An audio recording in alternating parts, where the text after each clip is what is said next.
Good. So I would like to welcome everybody to the October meeting of the Southampton Village Planning Commission. So we'll start with the Pledge of Allegiance. I pledge Allegiance to the flag of the United States of America and to the republic for which it stands, one nation, under God, indivisible, with liberty and justice for all. So we're going to, the roll call, we'll have a roll call. Pamela Gilmartin. So she's not here tonight, and as a matter of fact, Pamela, because of health issues with her husband, has resigned from the Planning Commission. We'll talk about it a bit later. Next one is Christian Picot. Present. Okay. Michael Anderson. Present. Okay. Michael Lieberman, unfortunately cannot be here with us tonight. He had a gala to go to that was important, so he's being excused. And myself, Mark Schiffer. So the first item on the agenda is the review and approval of the previous minutes. I think, do we have any, somebody to second the motion? Yeah, Make the motion? I will make the motion to review and to accept the minutes from the previous Planning Commission meeting of September. Do I have a second? Second. Everybody in favor? Aye. Aye. Okay. So on the agenda, our next item tonight is a presentation by Kara Back about the Community Housing Fund. And is Kara with us on the Zoom? Yes. You Good are? evening, everyone. Okay, fantastic. So Kara, for those who do not know Kara, she graduated law school in 1993 and opened her own law practice in West Hampton Beach in 1995.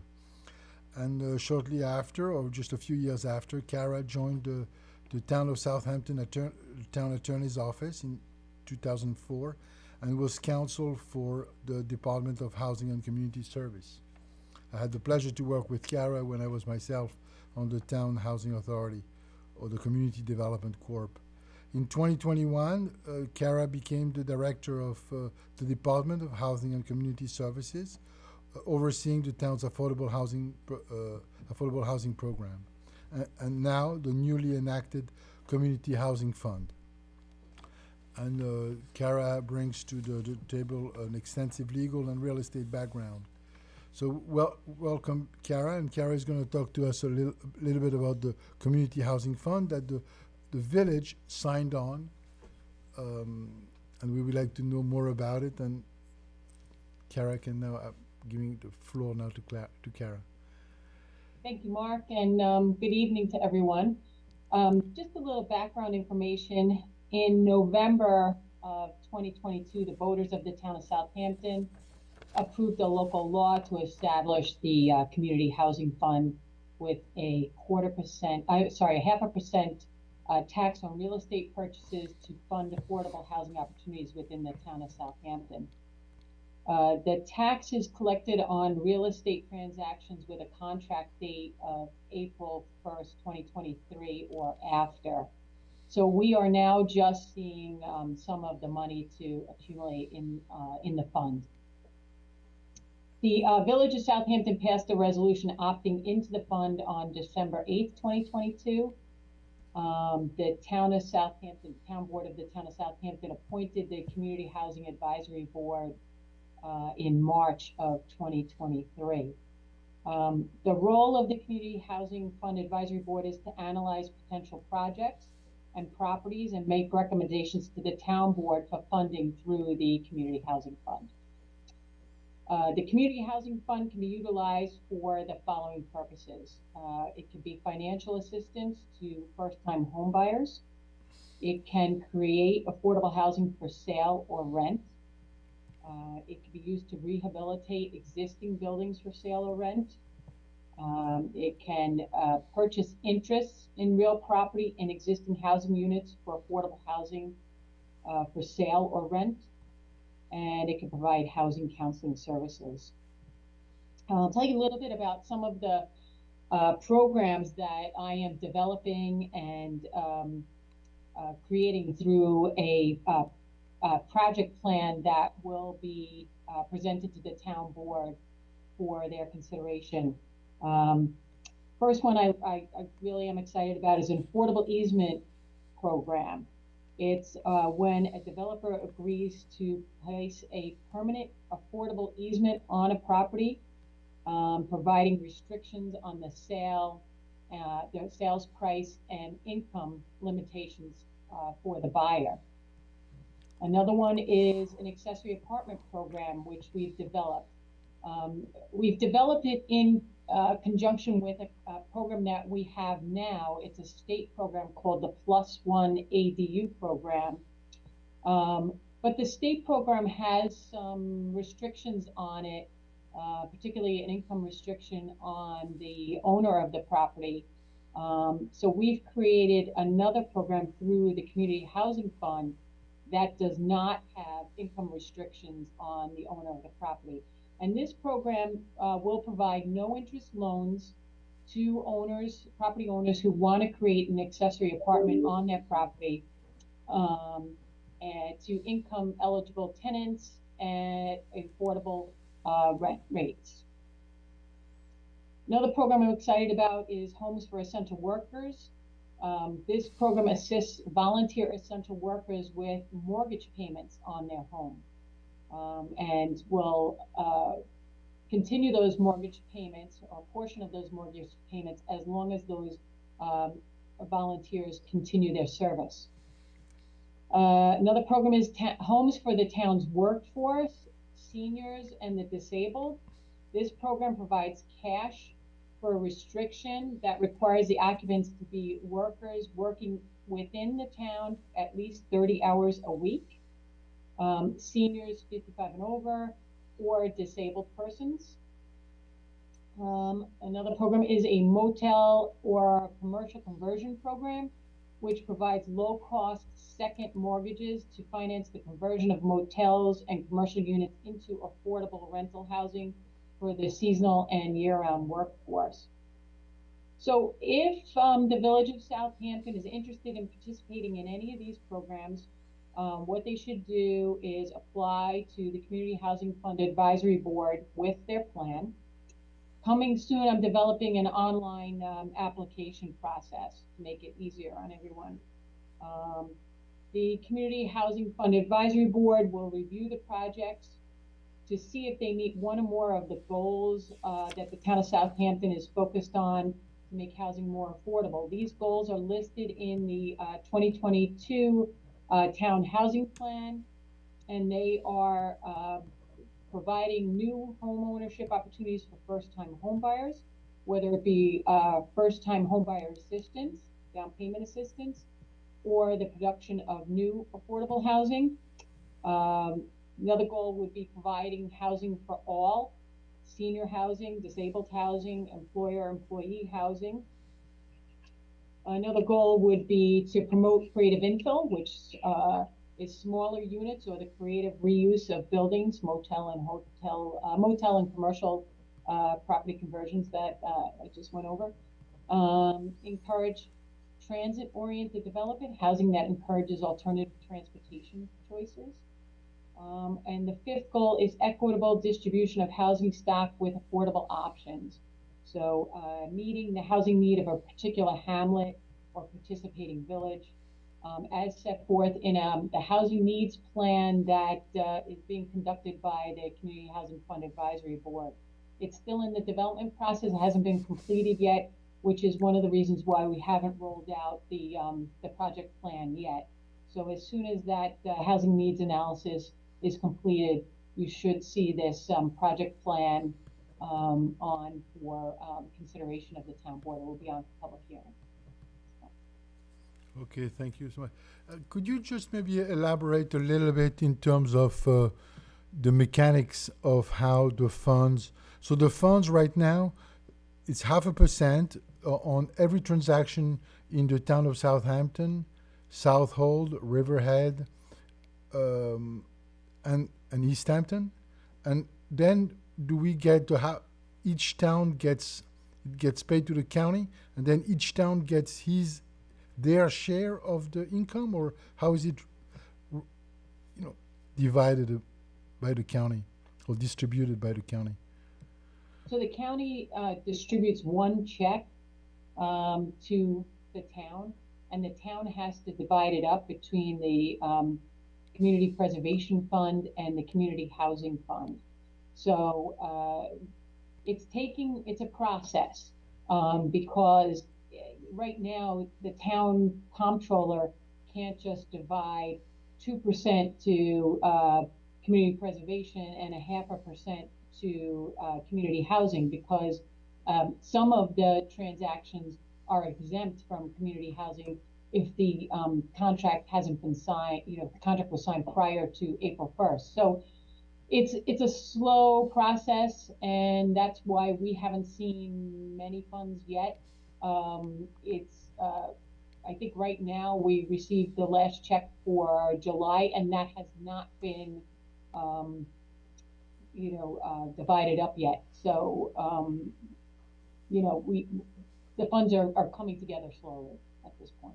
Mm-hmm. But it's redistributed per town, meaning that whatever transaction is in the town of Southampton, that's what the town of Southampton gets? Correct, yes. The county is doing that, yes. That's right. And what is the difference between I understand that there's North Haven, Village of Southampton that have signed up, and it's the Village of Sag Harbor and the Village of Southampton that have signed up at this point, have opted into the program. oh, so we're only one of two villages. That's right, yes. And when we signed up, all the residents who listen to us, what did we sign up for? What is the advantage of having signed up? Do we have any perks? Do we have any preferential treatments? So by Southampton Village signing up, if the village has a project that they would like to do, they can present that to the Community Housing Advisory Board for consideration. Can I, Kara, ask this question? The Village of Southampton has signed up. Why hasn't the town of Southampton signed up? Don't they have interest in workforce housing? The town of Southampton is the manager of the fund, so it would just be the villages that have to opt into the program under the legislation. Got it. Thank you. Mm-hmm. I see. And so by opting in, we also were able to have a representative on the advisory board. Am I correct? Yes, that's correct. So we have, and right now the advisory board is composed of how many people? 13. How many? 13. Oh, 13. And the village has one. Yes. The village has one. Okay. And so far, how much funds have you collected? Well, it's like I said, July's money that came in has not been divided up yet. So I can only speculate at this point what it's going to be. I'm going to say it's probably close to $1 million, but I don't have exact figures yet. Mm-hmm. So, okay, very, very good. All right. So, how is there anything that we as the village could do to help you, or? No, if you have if you have a project that you would like to consider, by all means, send me an email, and I can present that project to the Community Housing Advisory Board for consideration. As I mentioned, I'm in the process of developing an online application, so it will be easier. But for right now, if you have something, just send me off an email, and I'll be happy to present it to the Community Housing Advisory Board. Okay, very good. So, any other questions we have? No, none for me. No, not from you. Christian, do you have any questions? Yeah. Kara, thank you for this. Very useful. Was curious in terms of the 65 square miles that the town has.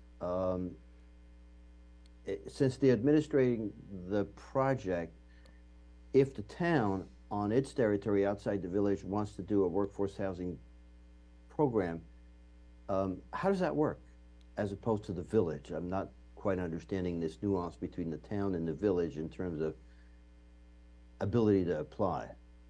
for use of those funds. Sure. If the town has a project that they would like to do that's Yes. inside, the jurisdiction of the town, there would be a public hearing about the project. So the public hearing, the town board would have to vote on whether or not to allocate funds from the community housing fund to that project. That would be the process at this point. But if a property For owner, instance, for the village is an applicant, a private individual who wants to do an application, would go straight to the Community Housing Fund Board. Is that right? Yeah, so if you had a village resident who was looking for down payment assistance, for example, yeah, they would make their application to the Community Housing Fund Advisory Board. Thank you. okay, well, I understand it, and I think it's a great endeavor. I think it's, housing in our area is definitely something that needs to be dealt with, the shortage of housing. Okay, very good. It was just a little difficult to understand this concept of opting in and not opting in, because any resident can apply whether they are in a village that opt in to the program or did not opt into the program. And a resident in West Hampton Beach could apply for the community housing fund also. Sure, that's correct. Yeah, like I said, if a village resident has a project that they would like to do, they can present it to the advisory board. The village opting in would be if the village had a project that they would like to do. They have to opt in order for the housing advisory board to consider the project. And is there an accounting done when the funds come in of what is the percentage of funds that come in from property sales in the village? That you would have to ask the town comptroller. I'm not sure what the town comptroller does. Mm-hmm. Okay, very good. Okay, great, thanks. So, anything else? No. No, listen, thank you very much, Kara, and we look forward to working with you closely on helping with housing in the area. Terrific. Thank you very much for having me. Okay, thank you, Kara. Thank you. Okay, so moving right along, I mean, this is certainly an important issue in our area, affordable housing. The next point on the agenda we have is something that Christian Picot has led in terms of initiative regarding the cell service in the village. So the issue is that, for those who are not really that familiar, is that the issue is that unless you have Verizon that has very good coverage in the village, there is a real issue if you have T-Mobile or other carriers in terms of reception of cell service. So Christian has studied the issues, and why don't I pass it on to Christian, who then, and we'll also have a presentation by Susan Rabel that I'll introduce a bit later. Thank you, Mark, and thank you, Susan, for joining us today, and for the public and our resident of Southampton Village to hear some of the issues that we're having. Just to briefly introduce the subject, just to complement a bit what Mark was saying, I sort of think about this as two really important topics. One is a public nuisance where we have poor cell reception. Verizon on one hand, we have congestion issues. T-Mobile and AT&T on the other, we have reception issues. The second and more important issue for a village resident is a public safety issue. Clearly, there are gaps in coverage for all three agencies, police, fire, and EMS, for their own radio frequencies, and that's a really big issue for public safety. The other gap is in our wireless coverage, for instance, in our beaches. Down at Cooper's Beach, we installed Verizon, but yet if you have AT&T and T-Mobile, and you need to call for rescue, it can be an issue. So we really have a lot of public issues that overwhelm the public nuisance, I would call it, for cell reception, and that's really what we want to address first. I just want to say that East Hampton has developed a wireless master plan update, and Susan Rabold and her team at Cityscape were the people who worked on this wireless plan. And the town of Southampton has a wireless master plan which now dates to 2007. And so we're sort of modeling our attention and trying to find out really what East Hampton had done. And I want to give the floor to Susan, talk about Cityscape, the consulting firm, bit about the work that you've done in East Hampton, and some of the thoughts and recommendations that you have for the village of Southampton. So Susan, I'll hand it over to you. Thank you very much. Thank you. That was a nice introduction, and I appreciate the opportunity to talk this evening with the group. I'm going to share my screen. I have some slides to go through as I present to help with visualization. So I just want to start off by saying that Cityscape Consultants exclusively works for local governments. So we don't own towers. We're not looking for sites for any one of the service providers. We don't have a subscription service for anyone to subscribe to that would require wireless communications. We just work nationwide with local government to help discern and understand how wireless connectivity is important to the community, and to make sure that whatever policies are in place to regulate those types of infrastructure, that they are consistent and harmonized with Federal Code of Regulation.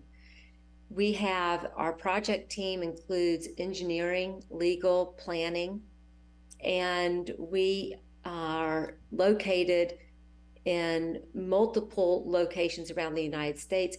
I'm actually in North Carolina, and I travel all over with each of our clients to work with them.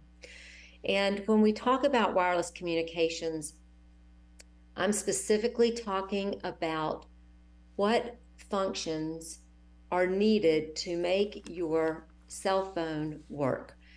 We've transitioned from first generation to second and third, fourth generation, and we're migrating towards, I should say the industry is migrating towards fifth generation, which you hear referred to commonly as 5G.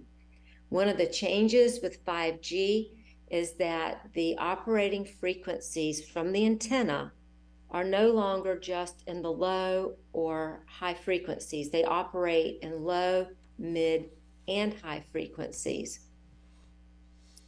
What we're seeing with regards to types of deployment is that once upon a time, there was just a microcell antenna, which I think you're most familiar with, that mounted on a taller facility to provide a vast range of coverage 360 degrees from where that antenna was located. That is still the backbone of the wireless industry's network planning and provides the most robust solution to coverage and capacity. But what we're seeing now, and I think you might have one of these facilities at the beach that Christian referred to, is a small wireless facility. And you can tell in contrast and comparison on this slide, whereas this macro cell facility is at 140 feet and has these larger antenna arrays, the small wireless facilities are generally around an average of 40 feet in height, and the antenna that goes on this facility is much smaller. In fact, by definition of federal regulation, it can't be more than 3 cubic feet. And so the antenna array is much smaller. It provides a much smaller footprint of coverage. They're used typically in between the macro cells to provide infill of capacity. However, when you have communities such as yours that are very much visually pleasing, I guess is the best way to say it, with your view sheds of the ocean and your historic structures. You may not want as many macro cells. And so in solutions like yours, you may need more small wireless facilities. But that's not something that you can necessarily dictate. You can develop policies and put them in place that encourage that development over the macro cells. So Cityscape has a methodology that we have found that works very effectively working with local governments. And the first thing that we do when we come into a community is we want to assess where your wireless infrastructure is. That is the roadmap of where the propagation patterns are presently and helps to determine where the gaps are, and those gaps determine where new facilities will be needed. And we work with, we do propagation mapping for not only commercial wireless, but public safety, and we are also capable of looking at broadband solutions. Our comprehensive plans are comprehensive and they are inclusive for each of the service providers licensed to bring wireless services into the village.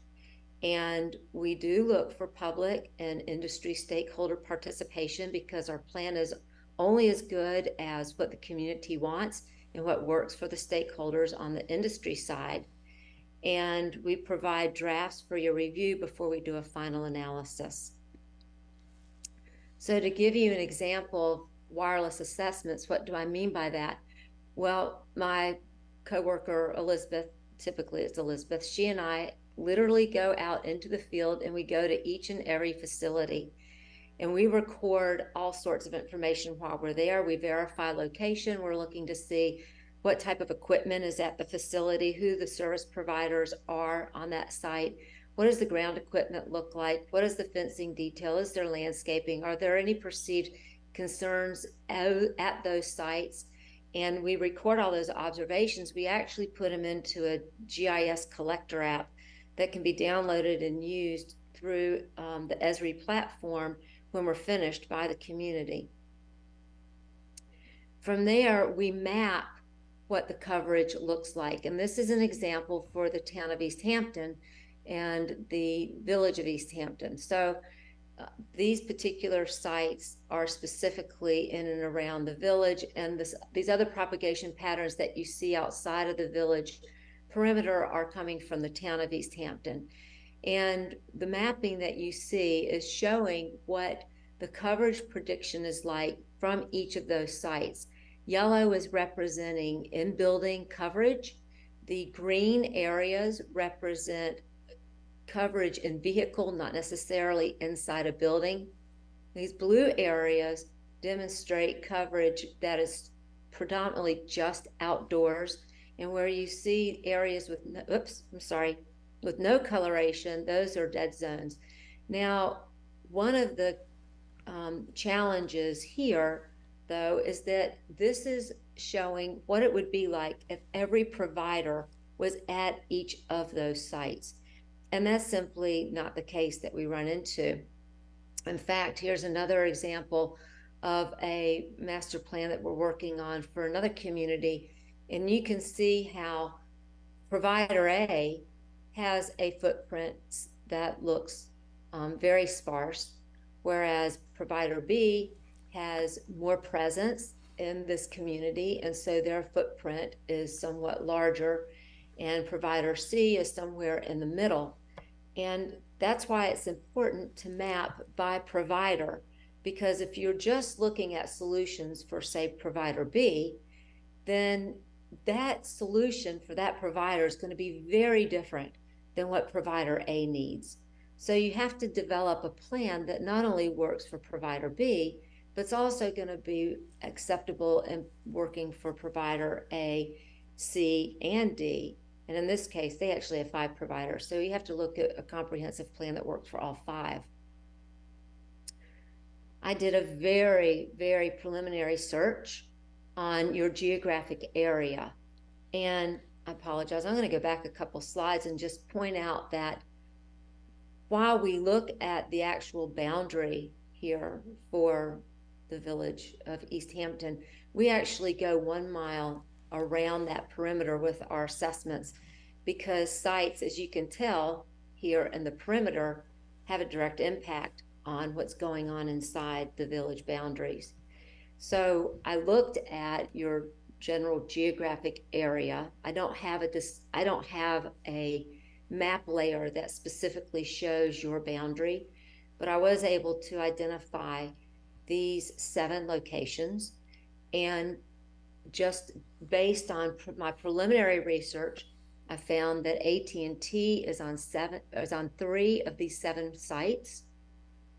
Dish Wireless, which is now moving into the wireless telecommunications market. You may have thought of Dish in the past as cable, but now they're actually going to be competing with AT&T, T-Mobile, and Verizon. And so they have started to deploy in the town of East Hampton, but they don't have any sites that I could tell as of yet on these 7 facilities. T-Mobile's on 4 and Verizon is on 5. And so it's important to realize, again, looking at the number of service providers, the sites that they're on, that you've got to come up with a solution really that's going to work for Dish, because they're the ones that haven't entered the market yet. And while you need to help find solutions for all of them, I would say you start with Dish, because you have to treat each and every provider equally. You cannot prohibit their service once they've received licensure to come into your market area. And you can't show favoritism. And if you let 1, 2, or 3 of them in, you have to allow all of them in and allow them equal access to sites.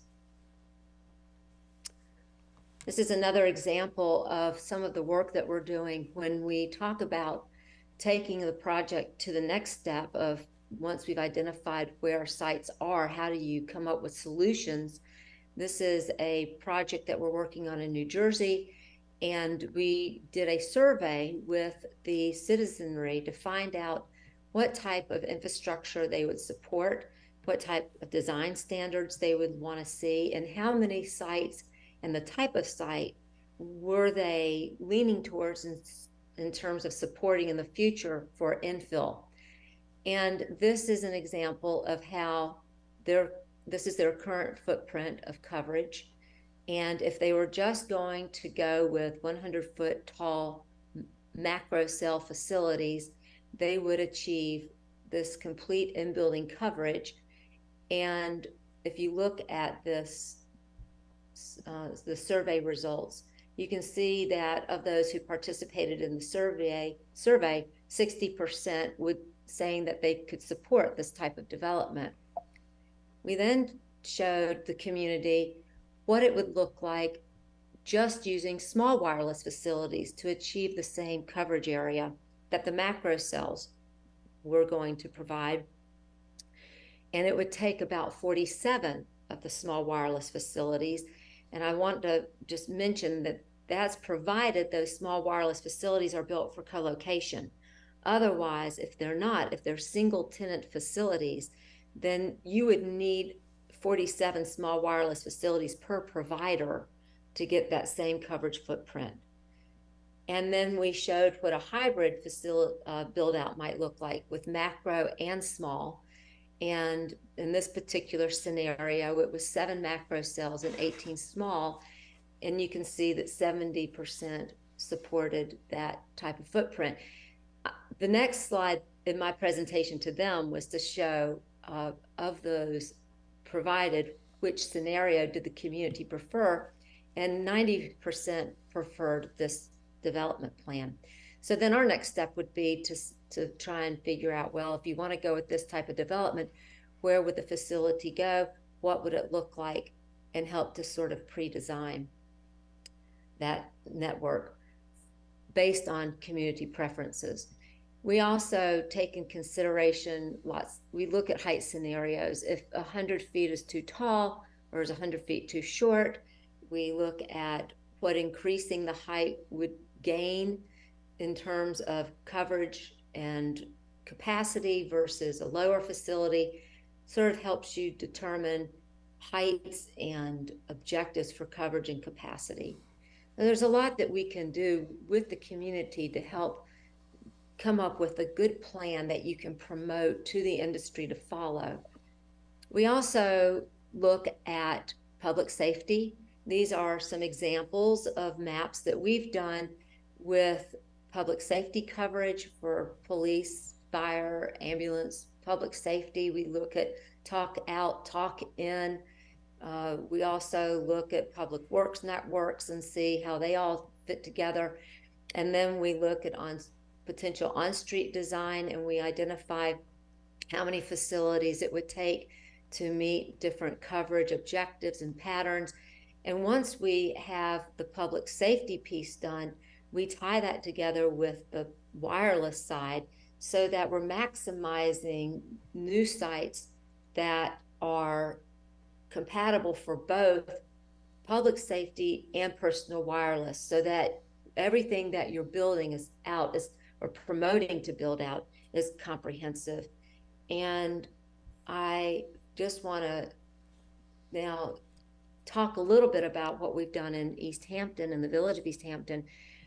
We have draft master plans in place for both of those communities. The town of East Hampton is preparing to have one more public comment session, after which if they receive any additional comments, we'll look at those.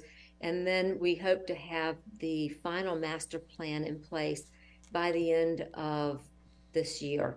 We did work with the town of East Hampton to revamp their public policies, and the public policies that were put into place were based on the draft master plan. And once the master plan is adopted, those two documents will go hand in hand. Both of the proposed ordinance with the village and the master plan for the village are both in draft form at this time as well. Mm-hmm. So I am happy to answer any questions about wireless network planning, the services that we provide, and okay, thank you. Yeah, thank you so much. I mean, one question I have is, what is really the basic difference between AT&T, T-Mobile, Verizon, Optimum? What makes, what is really makes that one has so much better service than the other? The number of sites that they've deployed is really the bottom line with regards to, as Verizon, I think Christian commented earlier that Verizon seems to have the greatest coverage, and you can tell that based on my preliminary research, they have 5 sites compared to AT&T that has 3. So Verizon's going to have a bigger footprint if that is indeed the case. And again, we haven't done any assessments. This is just based on preliminary research from what I have been able to find in just personal research for this meeting. I'm not by any means saying to you that that is a fact. I want to make sure that, but what causes greater coverage is more sites. More sites, meaning more antennas on sites. And based on your experience, is there a trend that those sites or those antennas are publicly owned, or are they still more privately owned, and who then they lease then spaces on the antenna to the various carriers? Well, AT&T, T-Mobile, Dish, Verizon, they all own their own antenna, and they own their ground equipment that goes with the antenna. Now, whether the antenna attach onto a tower that's owned by a private entity, or onto a rooftop that's owned by a private entity, or whether it goes on a tower or a rooftop that's owned by a public entity, really makes no difference. Their goal is to just get their sites on air. And we work with communities that have sites on public property. In fact, the town of East Hampton has really developed a lot of sites on public property. And the village of East Hampton has one tower on their public property as well that all the providers are on. So we see a combination of both. It is not uncommon to have or for our clients to put into their code that they want to see the use of public property maximized before a private site is used, but you don't always have public property in each search area where a service provider needs to go. And when that happens, then they have to look at a private site. You can't mandate that they go on public property, but you can entice them to go on public property. Interesting, very good. Because I think this is where, Christian, correct me if I'm wrong, but that's where the village is thinking about going to develop our own antenna and then lease it to the various carriers and making it a source of income for the village, while at the same time improving reception for on the various carriers. Mark, we're analyzing all options at this point. I think what's more important to the audience tonight and our resident to understand is that we're really keen on solving for our public safety first. It is really important that we have the best in breed in terms of communication for our fire, our police, and our EMS groups. And once we solve for that, we can have underneath it a solution that will go hand in hand for this, what I will call simply this public nuisance issue in terms of cell reception. So for us, public safety comes first, and that's what we really need to solve for. I have a question for you, Susan. You spoke about these hybrid models between macro cell and these small cell wireless. How is East Hampton thinking about this hybrid model, which you seem to suggest gets very big public acceptance as a deployment solution? Well, they already have a vast number of small wireless facilities along Montauk Highway that have started to deploy in areas where visual sensitivities are a key concern. And so the town has a number of sites, as I mentioned, on public property with public safety, and almost all, I can't think of a single public safety site that they have that does not have personal wireless service facilities on them as well. Because we have our contract with the town of East Hampton not only includes the master plan and their public policy that they put into place, but we also review all the site plans that come in for new infrastructure, which is why I'm so aware of the sites. One, I've been to all of them. I've seen them. I've inventoried all of them. But then even since we've done the inventory, I continue to see these sites evolve because I do the review on those sites for new infrastructure and for the changing out of equipment from 4G to 5G. So that's how I know that Dish is out there. But they are very interested in having both macro and small because of their view sheds, which are very similar to yours, of not wanting to have, tall facilities in the middle of a beautiful scene or a vista.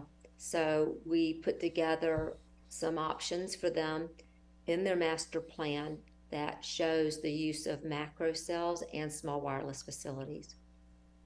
Just to be clear, I understand what you qualify as a small wireless facility. Is that the same thing as some industry participant called nodes? Yes. Yes. And could you describe what a small cell facility or node would look like in a right-of-way, as an example, in the town of East Hampton? Sure.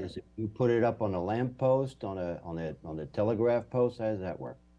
They're typically in the right-of-way with the utility poles. And sometimes, depending on the type of service that pole is serving in terms of the wires, they are able to go on top of the pole, or they can do a yard arm and they attach off the side of the pole. If they can't use the pole that's in the right of way, then they will install a new pole that is similar in diameter, and it might be 10 feet or so taller with their antenna on top. The antenna on top of those, sometimes, depending on the service provider, will look like a small tin can, or I should say a small tin drum. And because I don't want you to think of a can like Campbell's soup, but because they're much larger, they're larger than that. They don't exceed much beyond the diameter of the pole though. And they're on top. Some of the wireless service providers have small antennas that are square or a little bit elongated that will attach around the pole as well. I can provide you some images of what's been deployed.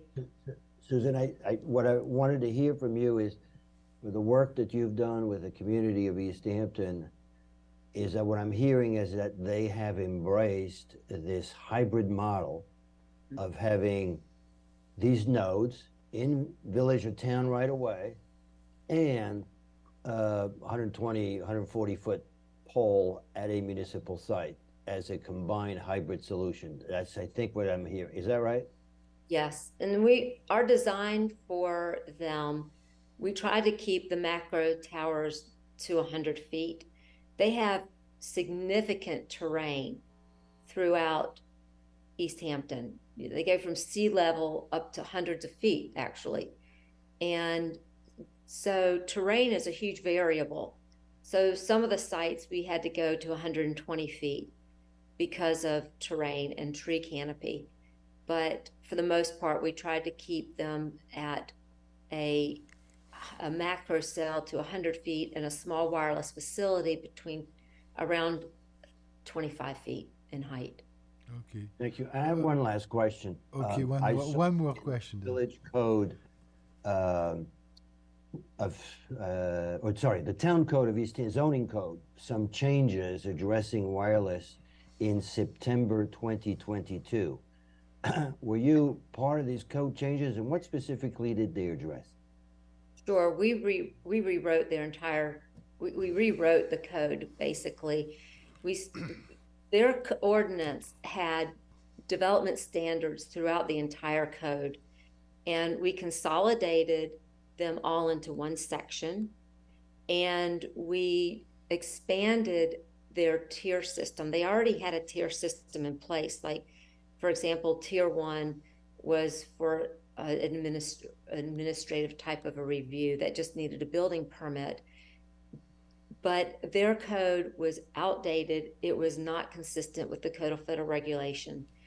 And so we brought it up to date, and we did, I shouldn't say we rewrote the whole thing, but we did expand their code significantly. We kept their avoidance areas. We expanded their avoidance areas.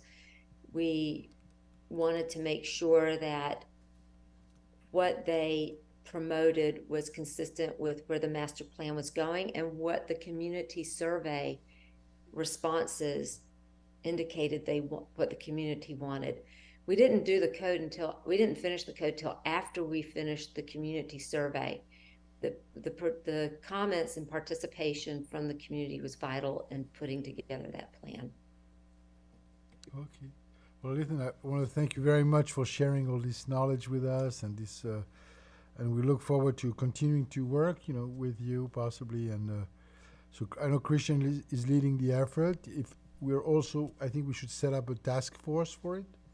And if any member of the public feel that they have some expertise that they could share or they could lend to the village, it would be certainly very much welcome. So thanks a lot, very much, Susan, and we look forward to hearing from you more.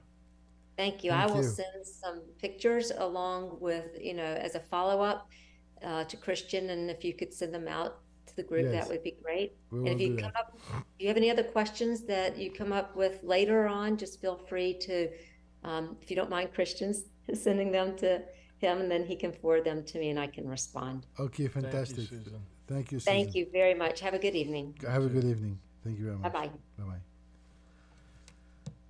All right, so since it's already 6:20, we're going to abbreviate a little bit the agenda tonight. I just will go through it a little quickly to go over the topics, and then we will take them on at our November meeting. The next item that we had on the agenda was update of the modification to Chapter 20 about our own planning commission and the terms of our members. This still needs to be finalized, and now we have a vacancy on our planning commission, so hopefully by the next meeting we'll have somebody fill the place of Pamela Gilmartin. That has not been finalized yet, Mark? The The number- terms, no. No, the number of commission members? The number of commission members has been reduced to 5, Yes, but we still need to work out the terms. okay. We still need to work out the terms. And you have been appointed also as the town liaison for I the, have been. right. So definitely, I think you should definitely be in touch with Kara Back to understand, all that community housing fund. The next point that we had was the possible creation of a bid of a business improvement district for the downtown, for the village business district. I think we'll table this to discuss it more next time. The next item on the agenda was our some initiatives that we have to make our village greener, to maybe help to make our village more in terms of recycling and other items to make it more sustainable. I think that we should also discuss it at our next meeting. We started to review the tennis and pickleball regulations and the number of people who have converted their tennis courts to pickleball. Pickleball is one of the fastest growing game right now in our nation, and unfortunately there's an issue of noise, and we've had a lot of noise complaints about neighboring properties. Another item that we wanted to review also was the possible modifications to the village code in connection to large gatherings and public assembly, and sort of aligning the village code with the state regulation and the fire codes. The next item that we have on the agenda here was a task force that we would like to create, and unfortunately we were going to have Pamela Gilmartin chair that task force. It's to review Local Law 7 of 20, and to review the appropriateness and for all the local code violations and the offenses, and we are putting together a task force, and we welcome any member of the public that would like to be involved to please contact us, contact either the village administrator or contact me. We would certainly welcome. It's something that needs to be done, especially in light that we have hired now a new enforcement officer, Charlie Palais. The next item on the agenda that we have here was to review permeable surfaces and stormwater control in our code. This is something I think that Michael Lieberman was going to brief us about, so I'm sure at the November meeting he'll have more to talk about it. The next task force that we would like to implement is one where, again, we are looking for members of the public to join us to review its mobility and transportation task force, to help with ideas on how to deal with the traffic and transportation that's going through our village and within our village.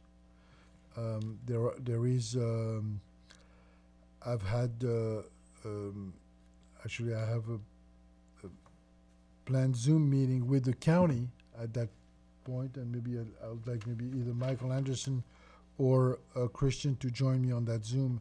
I think it's scheduled for next week, where it is, as one of the interesting point is the projection. The county has a 20-year plan in terms of transportation based on a projection of population growth for the county. And Suffolk County is one of the counties that has will have, or is expected to have among the highest population growth in the next 20 years. So is Alex still with us? Yes, I'm here. Okay, great, Alex. So would you like to tell us a little bit about, has the architectural and historical survey been completed, or? It's still ongoing and being filed with the state. It's still going on. And what are the, also they've completed the survey though? They've completed the preliminary part of it, but there will be ongoing work that will identify future districts. Mm. So we're revising the historical district. Potentially. Okay, what is the, yeah, this is a very, very important endeavor that I think Alex is sort of supervising and leading to keep the character of our village and try to keep some of the historical structure, not necessarily tear down every house. And we've had some examples, nice examples on Elm Street where they've done quite a nice renovation, and that's to the credit of the ARB. On terms of the next point here was some maybe improvements that Alex, you may have in terms of the land use approval process. Have you given some thoughts about it and on how maybe improve or update the land use approval process, the applications forms?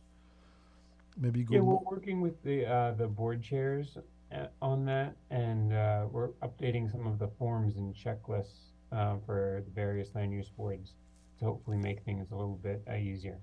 Right. I think also we should I think the village should make an effort to have those applications much more online and more accessible to the public also, such that, we could maybe get more involvement from the public in terms of their comments as to land use applications. All right, so we'll, in terms of that was actually the next item on the agenda, but to improve government transparency, which was an item on the. So the village now has, we're going to have a new village administrator soon. Unfortunately, Charlene Kegels is leaving us. She was really an outstanding administrator, and we were really lucky to have her during the last few years. And we should also welcome very soon a new judge, Linda Riley, who will start possibly as soon as, I believe next week or the week after, since Barbara Wilson, who unfortunately decided to leave the post. So here it's 6:30, we're right on time. If I may, I Go just ahead, have sure. a quick update from Michael Testori from Suffolk County Deer Management. Okay, As the public might be aware of, may not be aware of, hunting season started Sunday. And as you well know, the trustees, the village has employed Suffolk County Deer Management to manage our deer program. A brief update was given to me by Michael, and I will read to you what he has written to me. On opening day, Suffolk County deer season began Sunday, October 1st. The last day will be January 31st, 24. Suffolk County Deer Management has hung 38 street stands in the village and has harvested 18 female deer during the time frame of this report, which is only 5 days old. Hunting season started Sunday morning. It's now Thursday evening. So already we've Michael's group has done a phenomenal job getting 18, and those final numbers actually aren't even prepared yet. It could be higher. Michael wanted to let everybody know that in order to increase his efficiency, we need more residents to participate in the village deer management plan. As we stated earlier, we have a lot of village property that we're using, but we heard a lot from the village residents that they wanted us to do this property, but no one has signed up for us to use their property to hunt. So if you are interested in that, here's what Michael wrote. Most of our stands are on village land, which serve as a key bedding area for the deer. Most of the private yards service as feeding areas for the deer, which everyone is well aware of. Most hunters will do an early morning or afternoon sit. They do not hunt on private property every day or consecutively, and do allow for a cool-off period between harvests. Anyone wanting to support this program can contact him at 631-445-7568. He will send you a link to the property owner consent form, which is on his website. And as he just wrote me a quick overview, if I did not mention, there's 38 stands, 18 female were harvested. They need more property owners to participate. All of the deer harvested were used for human consumption. We did remove one tree stand from South Street to accommodate a neighbor who was complaining about the stand. We met with code enforcement to deal with two issues: a complaint requesting the stand to be moved so that she could walk her dog. Another hunter in the area was trespassing on village-owned property and removed one of Suffolk County deer management stands, which was reported to code enforcement. The deer harvest report is not finalized. He had some technical issues, but they will be resolved by next report. This deer management effort is monumental, he goes on to write. Whereas we see 3 to 5 deer at any given cluster of properties, he is seeing 9 to 18 deer in the village. Yeah. So it's a monumental problem. I think we were off to a great start with 5 days and 18 deer. Hopefully Saturday and Sunday this weekend, where most of the hunters are volunteers and will hunt, those numbers will increase, and at the next meeting I'll give another update. Well, thank you so much, Michael, and thank you for your efforts. And if anybody's interested or wants to taste or try venison, I understand Michael has a facility in West Hampton Beach That's correct. where he's fully licensed by the state, by the health department, and I believe that he sells the venison. He gives the venison for free. Not allowed to sell it. Yeah, he Oh, does. He gives it away. Yeah, he gives it away? Yeah, yep. Oh, wow. Very nice. Great. So I want to thank you, everybody, and just want to make a motion to adjourn, and to our next meeting on November 2nd, I encourage the public to come and attend and be part of the discussion. So make a I'll motion to second your adjourn. motion. Second? Hi, all in favor? Aye. Hi, good night, Aye. everybody.